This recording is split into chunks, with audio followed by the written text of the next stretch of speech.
The world on edge, tensions mounting as thousands of Russian troops take over part of Ukraine. Tonight, calls from across the globe for Russia to stand down.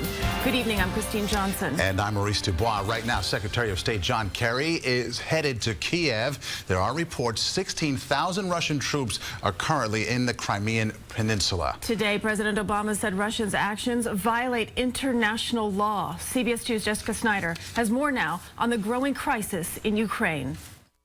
If, in fact, they continue on the current trajectory that they're on, that we are examining a whole series of steps, economic, diplomatic, that will isolate Russia. President Obama warning Russia to withdraw its troops from Ukraine or face serious consequences.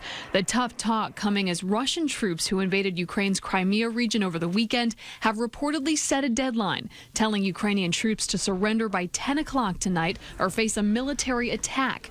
Russia denies the threat, and similar deadlines have passed without Russian action. But Russia's ambassador to the United Nations stressed that its military will act to protect Russian citizens who live in the eastern part of Ukraine. In this regard, I would call on the President of Russia, Mr. Putin, asking him to use the armed forces of the Russian Federation to establish legitimacy, peace, law and order, stability, and defending the people of Ukraine.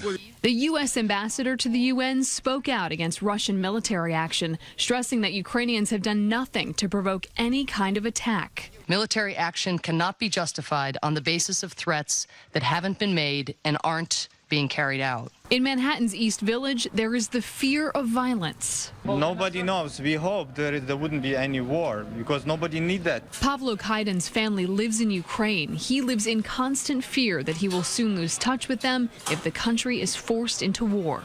Every day I'm speaking with my family two, 3 times a day, and every time we say, maybe tomorrow they start a war, maybe tomorrow they shut down the internet, they shut down the phone connection, and maybe we don't talk for a while. The United States is pledging to send in monitors if the situation continues to escalate. The Obama administration now says it will not send a presidential delegation to the upcoming Paralympic Games in Sochi, Russia. Maurice? Jessica, thank you.